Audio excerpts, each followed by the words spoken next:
Hi everyone, it's Kelly here. Welcome to my channel if this is your first time, and welcome back if you've been here before. Lovely to have you either way.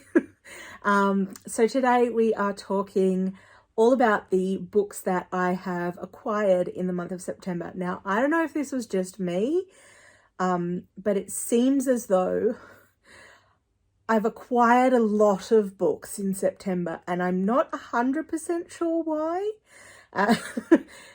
I'm putting it down to two things. First of all, 5 of the books that I've acquired in September were for free. So, and I'll get to showing you what they were later on in the video. But so the 5 of them were for free. Let's just keep that in the back of our minds. The second thing is where I live at the time. So I'm in Sydney in Australia. We've been in lockdown with stay-at-home orders for the last 12, 13 weeks. It's been a while. So make of it what you will, but just, you know, when you're in lockdown, online shopping's a thing. I don't know. What else are we going to do? You know, anyway, those are the 2 reasons I feel like September was like a ridiculous book acquisition month for me. So I have a lot of books to show you today. So let's not dilly-dally around. Let's jump straight in. Let me grab a sip of tea and then let's get into it. Okay, so I'm going to first of all go through the books that I've actually already shown you in other videos. So for example, in my September wrap-up, I mentioned The Strange Case of Dr. Jekyll and Mr. Hyde. Now, I actually listened to that on audiobook, but I showed you the cover of this in that video because it had arrived by the time I was filming. So, yeah. So that's the first one, Dr. Jekyll and Mr. Hyde. It also has other short stories, so I will probably come back to this at some point and read those stories. The next one I've mentioned already is, was in my previous video, my October TBR, and that's because I purchased this one for a book club. It's Journey by Moonlight by Antal, name I can't pronounce, Szerb, Szerb? I'm not sure if that's right. Anyway, Journey by Moonlight, so I will be getting to that one in the month of October. And the other one that I mentioned in that same, excuse me while I cover up the nudeness, is The Yellow Wallpaper. So I mentioned this one also in my October TBR. It's a short story that I'm keen to read by Charlotte Perkins Gilman. It was published a very, very long time ago, back in 1892. So I'm quite keen to get to that one. It's a nice short one that's 59 pages long. So I am hoping that I will be able to get that one done in October. My October's going so far so good in terms of getting through my stuff. Okay, those are the 3 I've already shown you in other videos. So let's move on to ones that I can talk a little bit more about. So the first one that I'm going to show you is a book that I purchased brand new, and it's called The ABC Book of Australian Poetry, a treasury of poems for young people compiled by Libby, Hathorn and illustrated by Cassandra Allen. Now, I haven't mentioned this before on this channel, but my day job is I'm a primary school teacher here in Australia, which is the equivalent of an elementary teacher in the US. I'm not sure what it's called in other countries. Essentially, I teach young children. So I sort of bought this for that, but I also sort of bought it for myself. So Libby Hathorn, who compiled this book, is an author that has been around on the Australian children's books scene for a very, very long time, like since my childhood. So she is definitely a well-loved, well-respected author in our children's book scene here. I recently attended what I would loosely call a webinar that she was there for because one of her books had won, so one of her more recent publications had won a very significant children's book prize here in Australia.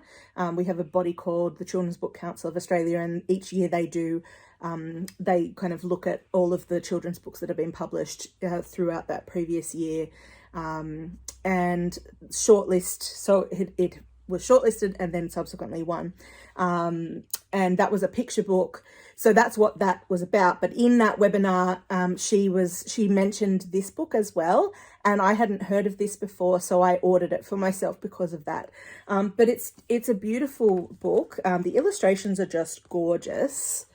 As you can see, I'll show you just a few little illustrations there. It's just lovely. So I'm really looking forward to reading this one myself, as well as sharing some of the poems with kids in my classes, because we love gorgeous pictures and we love beautiful words as well. I'm not really planning on talking too much about children's books on this channel, but let me know if that's something that you'd like to hear about, especially if you want recommendations. I have some things to say about that. But I kind of was keeping this channel more for my content for adults, if that makes sense. Another book that I recently purchased that's a children's book, so let's just get the kids stuff out of the way, is The Velvet City by Isobelle Carmody. This is actually the fourth book and the final book in what I would probably call a middle grade series. I think it's a middle grade. And the series is called The Kingdom of the Lost. Now, I've actually only read the first one in the series and really enjoyed it. But Isobelle Carmody is an author who is sort of a comfort author for me, because her books have been a part of my life for such a long time. She wrote a series called the Open Newton series that was the first book that she ever had published, and she began writing it when she was a teenager and was published like straight away.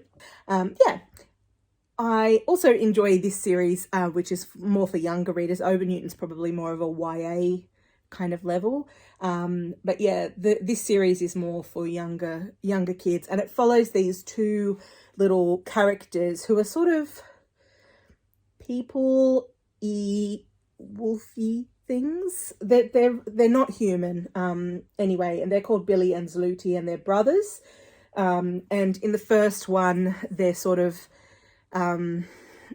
their two characters are kind of shown. One's very timid and the other one's quite adventurous, but they sort of need to work together for safety and to sort of achieve their goals. So I'm looking forward to getting to this, but I'm thinking I'm going to go back to the beginning and start the series all over, read through all of the books. And now that I've got the final one, so we know that it's here, the ending is here, I will definitely get to that one as soon as I can. Okay, so along with buying The Yellow Wallpaper and Dr. Jekyll and Mr. Hyde, I also ordered two other books, and these were books I ordered from a company called World of Books, who mainly deal in secondhand books. I got a little bit burnt by them on this order. I've ordered from them a few times before. I sort of only discovered them this year, although my husband had known about them for much longer. So no more withholding bookseller information from me. Thank you very much. One of the things that I didn't know is that when you are selecting a book from their website, apparently there's a clause where they say, you might get that cover, you might get a different edition of the book. And I didn't know that. So I went to quite a lot of trouble selecting the edition that I was keen on. And The Yellow Wallpaper, I got a different one. And then this was another one where I got a different one. And I'm not super keen on this one either. So it's The Island of Dr. Moreau. It's just, it's a bit of a cheapy kind of edition of it. Like the one, I would not have paid what I paid for if I knew that this is what was coming. So I'm a bit disappointed by that one. I mean, it's the same book, but I don't know, just feel a bit cheated. So yeah, I'm keen to get to this one. I read a series, the name of which escapes me, but I will either pop up as text on the screen or will pop in the description below, that had characters from classic stories. And one of them was a character from this book. and they were women, and they were sort of adventuring around and solving crimes and I don't know, stuff like that. I really enjoyed the series. I remember the author, it's Theodora Goss, and I very much enjoyed the series, which I've read all 3 of. I believe there are 3, and would highly recommend. So I will definitely either put it here, or I will pop it down in the description. But yeah, so I'm now kind of going back. I've read some of the classics that that those characters came from, but others I hadn't, and this is one of them. I've never read The Island of Dr Moreau, so I was trying to buy myself a nice copy to sort of add to my classics collection. So I'm a bit disappointed by this one, but that's okay. These things happen. You live and you learn. And then another classic that I purchased in that same order was this one, Silas Mana by George Eliot. I've never read George Eliot before, but I'm quite keen to get to her books. And apparently this one's the shortest and also one of the most loved according to the back of the book. So I think I chose well. So I will try and get to that one, I think, sooner rather than later. All right, so now back onto my new books. So this one is Actress by Enright. Now, I bought this one along with another book. Can't remember which one, but the reason I picked this one up is because the company that I bought it from had a selection of books, and this was one of them, that if you ordered one of the books from that selection, you would get free shipping. So to save the $6.95 shipping, I bought a book for $20. I don't know. It made sense at the time. Anyway, the reason I picked this one up out of that selection was I can't remember where, but I'd heard it recommended, and the person who was recommending it had really enjoyed it. So I recognized it and decided to buy it. So basically this one is about a theatre star called Catherine Odell, but it's told from the perspective of her daughter Nora, who has from what I can gather, a bit of a strained relationship with her mother. And then I think also some stuff happens. Anyway, it's set in the beginning, I believe, in post-war America, and it's sort of this glamorous, glitzy, Hollywoody type of, well, not Hollywood because it's a stage, but you know, you get the idea. And then moving to Ireland, and performing in Dublin and on London's West End, in the theatre there. So sort of Nora watching from the wings, and then some stuff happens. I don't know. It seems like a bit of a strained relationship between mother and daughter. So I am interested in reading this one, obviously, because I paid money for it. But yeah, it's not one I'm planning on getting to straight away, but I am going to try and get to it maybe next year, I think. So that's Actress by Enright. Then we have the gorgeous Kiki's Delivery Service by Eiko Kadono. I know almost nothing about this book other than it's beloved, and also that it's been made into a Studio Ghibli film, which I haven't seen. I've never seen a Studio Ghibli, am I saying that right? I'm probably not saying it right, film, which I know some people will see as criminal, but it's just how it is. I'm not really a massive film person. It's a big commitment of time, okay? Most films go for 2 hours or more. That's a lot of time to commit to just doing one thing for that length of time. I don't know if my brain works that way. Anyway, so Kiki's Delivery Service, I don't know anything about it other than she's a bit witchy. She clearly rides a broom and has a cute black cat. So yeah, I might get to that one soon. I'm hoping to. It looks super cute, and it seems quite short, and it's got illustrations throughout as well, which are quite cute. So sorry, something's just fallen out of the book and I'm not sure what it is. Anyway, so yeah, quite keen to get to that one. Enough said. Don't keep rambling, Kelly. They don't want to hear you rambling. All right, another one that I purchased new is called The Railway Children. Again, I don't know much about this. It's written by Edith Nesbitt, and I just really liked the edition. I thought it's a beautiful front cover. The art is just stunning. And there's a, wow, the end paper is also beautiful. Look at that. There's a little flap on the at the front, and there are 6 books in this these special editions. So the Railway Children being one. There's also A Little Princess, Anne of Green Gables, Pride and Prejudice, Little Women, and Hyde. So these special editions of these books are inspired by International Women's Day and introduced by writer and activist Scarlett Curtis. Interesting. So it's a Penguin. Penguin is the publisher, and this might be what it's called, The Sisterhood. So if you're looking for your own copy of this, that is what I would look up. Yeah, so it just looked really gorgeous. Like, I don't know much about this story at all, so but it's I'm assuming a kind of middle grade, maybe. So yeah, I'm keen to get onto this at some point in the future. And then the final book that I got brand new was a gorgeous Macmillan Collector's Library. I believe this series is called. Yep, the Macmillan Collector's Library edition of A Midsummer Night's Dream by Shakespeare. I actually already own an old copy of this, but this one's much nicer. And even without their gorgeous dust jackets, they're a beautiful cloth bound in this lovely pale blue. They've got the gold. It's like it's the Bible. They've got the gold edging on the pages as well. So yeah, I'm looking forward to getting to this one as well, but it is more just a collector.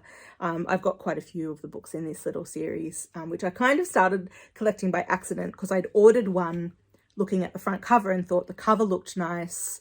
And didn't realize it was like a collector's edition type of thing, and then I got a bit addicted. So I've got a few of them in my wish list, and every time I do an order I have a look and decide if I want to get another one. So this is probably about the 10th or 11th book in these collector's editions that I've got, and I'm quite happy with it. I think it's kind of cute. So that's A Midsummer Night's Dream. Okay, now we get on to the interesting stuff, because these are the books that I got on Facebook Marketplace, and also in that free Off the Ladies Veranda kind of situation that I mentioned before. Excuse me. So Facebook Marketplace, sometimes I try not to look at it too often because I don't want to look at things that I really don't need, because my brain is always like, oh, that's a good price for that thing. Kelly, you've got nowhere to put it. Books are kind of a bit of an exception to that, I think. Anyway, so I got these from somebody on Facebook Marketplace, and they were selling quite a big collection of books they were getting rid of. And these books all cost me $5 each, so I thought that was a decent price. The first one is The Dictionary of Lost Words, which is a book I have already read, but loved so much that I wanted to get a copy of myself. So I own a digital copy of it on my Kindle, but I was very happy to find a $5 paperback edition of it to own, because it's the kind of book that I would like to lend to people. So I decided to keep an eye out for one, and then this one came up, so I was quite happy about that. If you haven't already read it, it's amazing. It's about this young girl who her mother died, I believe, in childbirth or soon after she was born, and her father is working on the very first Oxford English Dictionary in somebody's garage or garden shed that has been converted into what they call the scriptorium, which is where they're kind of reviewing the words to be included or not included in the Oxford English Dictionary. And so she comes across, because she doesn't have a mother to look after her, she's often at the scriptorium, and she just kind of sits at her father's feet under the table while he works, which is accepted by the other members of staff there. And she sees a slip containing the word bondmaid flutter to the floor unclaimed. She seizes the word and hides it in an old wooden trunk that belongs to her friend Lizzie, a young servant in the big house. And she starts collecting other words as well. So it's sort of this like little rebellion, but the words that she's collecting are words that have been sort of discarded or, you know, to not be included in the dictionary. So things like bondmaid, where the meaning of the word kind of seems wrong to her in some way, or words that she thinks should be included that have not been included, like words to do with women mostly. So it's a real kind of feminist book in that way, in that it's kind of looking at how words kind of perpetuate the views and the privilege of essentially white men, because those were the people who put the dictionary together, who were saying this word's legitimate, this word's not legitimate, and a lot of words to do with women's bodies and women's experiences were excluded from that dictionary. So really gorgeous book, and one that I very much enjoyed. It was a 5-star read for me, and I would highly recommend it if you haven't already gotten to it. So then I also got this one, which I haven't read, called Boy Swallows Universe by Trent Dalton. I purchased another book, brand new, by this author. This was his debut, Boy Swallows Universe, and I bought the second book by this author, and then kind of regretted not getting the nice big, I really love these editions, the sort of large format paperbacks that have the really, the big margins at the side and things like that. I just find them, my eyes prefer reading them. So I was a bit disappointed that I'd sort of let that one go by, because I'd looked at it at the time and then just decided not to buy it.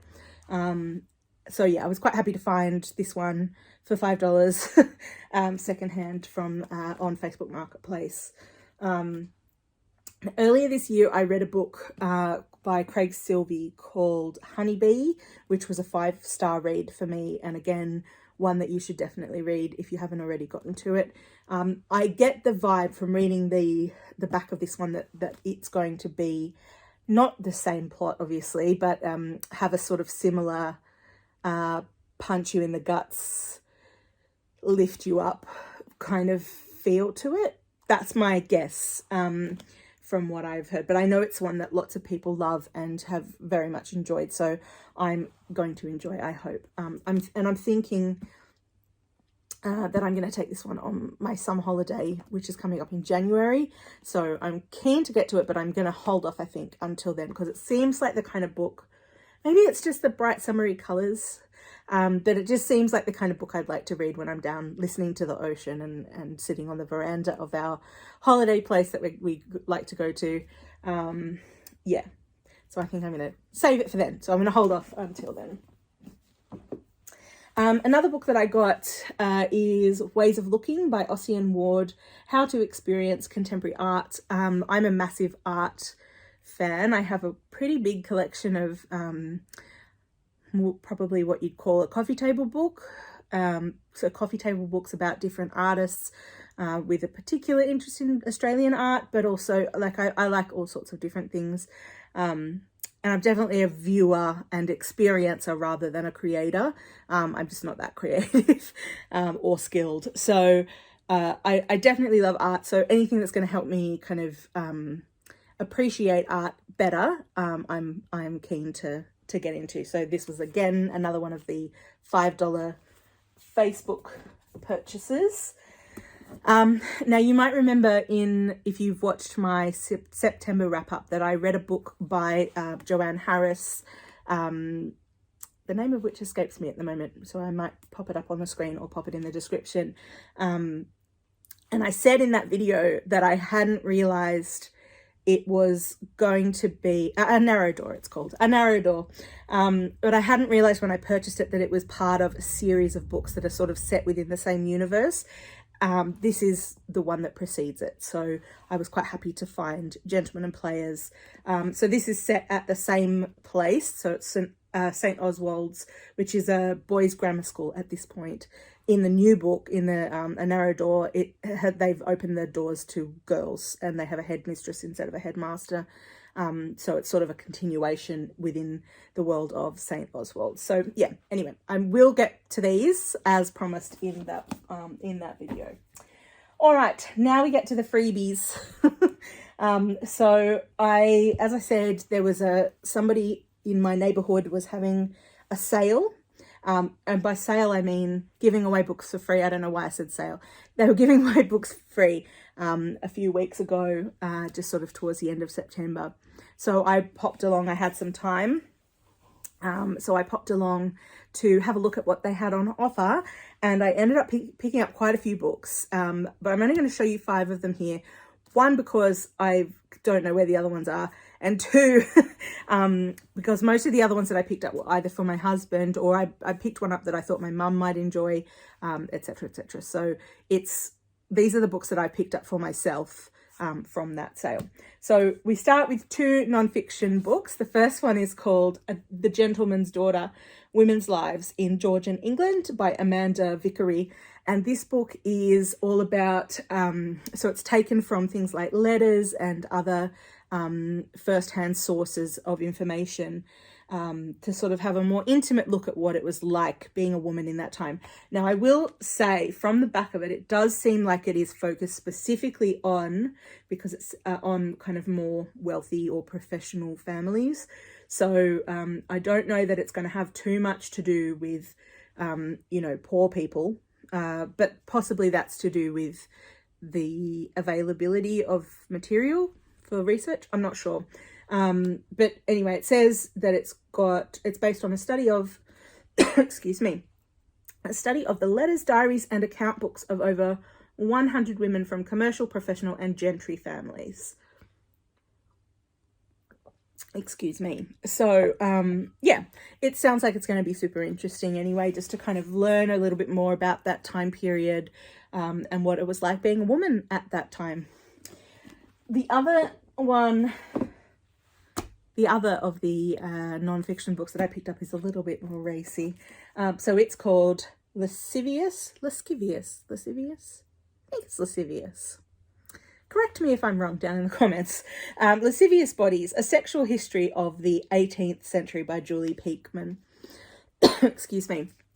So this one, as it says on the tin, is looking into the sex lives of people in the 18th century, which is definitely something I don't know very much about, but it seems like it's sort of going to be looking again at those kind of first-hand sources. So things like letters, but also possibly objects and things that they've uncovered from the time. I'm not sure. So it should be quite interesting. It's also going to be looking at some of the some characters from that time period that we do know about, some well-known ne'er-do-wells perhaps, and characters who are sort of were perhaps a little bit more open about what they were doing, in terms of things that other people might have kept behind closed doors. So yeah, I'm quite interested to find out more about this, because it's something I don't know very much about at all. So yeah.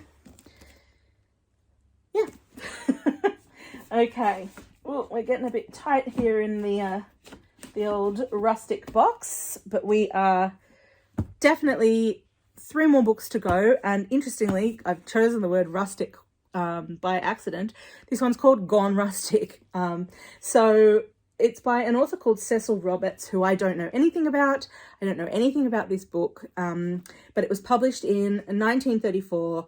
And from what I could tell, so when I picked it up at the on this lady's veranda, I basically just read the first page or so, just to kind of see if it was written in an accessible kind of style, and it seems to be. So basically it seems like we've got an Englishman who's touring around the world, or for some reason he's in Florida. And it says, "It was in Florida that a sudden desire possessed me for a cottage in England." Yeah. He's 35, and I presume he goes back to England and purchases a cottage because he mentions, and there is a picture, let's see if I can very quickly find it. Yeah, here it is, called Pilgrim Cottage, and I'm assuming that that's the cottage that he buys. So yeah, it just sort of seemed like an interesting kind of, you know, look back in time. And there is a book that was published the year before by the same author called Pilgrim Cottage. So I don't know whether this is like a prequel or a sequel to that book. Don't know if I can acquire it either. So yeah, I will at some point have a look through this. It just sort of looked quite interesting, so I thought I'd grab that. Then I have The God of Small Things by Arundhati Roy. Now, I have owned this book before. First thing, are you a take the sticker off or leave the sticker on kind of person? I'm a take the sticker off person. I can't get this one cleanly off. I'm very annoyed. And I don't really understand why people leave the stickers on things. It bothers me a lot. It bothers me more than it should. But anyway, this person has decided to leave the sticker on the front from when they originally purchased it, I presume, from Angus and Robertson. But there you go. Anyway, The God of Small Things by Arundhati Roy, I have owned before, and I unhauled it. And I probably owned it maybe 15 years ago. So I had it a long time ago. And probably at that time, my head wasn't in the right place to read this book. But since I unhauled it, even just in the last couple of years, I've heard really good things about this book that make me want to try it again. So yeah, when I saw it at this sale, I said it again, on this lady's veranda for free, the best price of all, I decided to pick it up because I thought, why not? I'll see if I can get back to it and enjoy it again. Or maybe in another 5 years' time, I'll just unhaul it again. We'll see. We'll see. Will she get to it? And the last one that I picked up is Rebecca by Daphne du Maurier. I was supposed to read this book in year 9, I think. And interestingly, in the front cover, I won't read the name that's there, but it does say that the person who previously owned this book was also in year 9. And there are a couple of notes throughout, highlights and underlines. So perhaps they're still assigning Rebecca as a year 9 text, which I think is a bit mean, if I'm honest, because it is 441 pages long. That's a bit mean as a study text for year 9. Anyway, I didn't read it in year 9. It was sort of like my first proper academic rebellion, where I didn't do the thing that my teacher told me to do, because I was always quite a good girl and I did what I was told. But I guess at that time I looked at this and was like, I don't want to read that many pages. That seems like a bit much. So I didn't. And I remember too, I'm so sorry. In my defense, I was in year 9. But I remember when I was in year 9 and we were studying this text, we used to do a thing in the class. It wasn't just me, but I'm very sorry to my teacher at the time. She was a bit of a rambler. So somebody would ask a question early on in the lesson, which she would answer for maybe half a lesson. And then someone else would ask another question, and then that would take us to the end of the period. So we didn't... And then we didn't have to do anything in class except just sort of just sit there and listen and pass notes to each other. So, yeah, I'm really sorry to my teacher, from my year 9 English teacher, for doing naughty things like that, especially now that I'm a teacher. It's probably the reason I'm not a high school teacher, to be honest, just because of all of those kind of shenanigans that go on in high school classes. Anyway, that's not even that bad, really. It's just a bit cheeky. Much worse things, I'm sure, go on in high school classes than when I was at school. Anyway, so I am actually now, as an adult, quite keen to get to this classic, Rebecca. So I already did own a copy of this, but this one just seemed really pretty. So like a bowerbird, or a magpie, I've gone and I've seen a pretty thing and went, ooh, and put it in my bag. So Rebecca by Daphne du Maurier. We'll get to it. Maybe this year, maybe next year. We'll see how we go. Now, in addition to those books that I have acquired, I also acquired a few books on my Kindle digital books, but I'm just going to go through real quick. We're not going to talk too much about them. We've got The Company Daughters, The Last Bookshop in London, Cast, C-A-S-T-E, Cast. I never know whether it's cast or cased. Anyway, I guess because taste, anyway. Cast, I think it is, which won, I believe, the non-fiction BookTube prize quite recently. And I saw it there for $4.99 on Kindle, and I was like, yep, sure, pop it in the trolley. Well Met, The Mermaid of Black Conch, and The Interrogation of Ashala Wolf. So those are the Kindle books that I've purchased. I like to let myself go through the Kindle sales each month and just go through every single book that's on sale and just add whatever I want to my cart. So these are the indulgences we allow ourselves when we're book lovers. All right, anyway, that is my book haul for September 2021. Have you read any of these? Would you recommend that I get to any particular ones earlier rather than later? Are there any that you absolutely hated and you would recommend that I put in the bin straight away? Whatever you've got to say about any of these titles, I'm keen to hear it. No spoilers though. Pop it down in the comments. Happy to chat to you down there. If you have enjoyed this video and you'd like to see more, there are some videos that will be suggested at the end of this one. Go back and have a look at some of the other things I've already published. And of course, feel free to subscribe if you'd like to hear when I've got more content coming out. So thank you for listening. Thanks for being here. Thanks for popping by. And I will see you on the next one. Bye.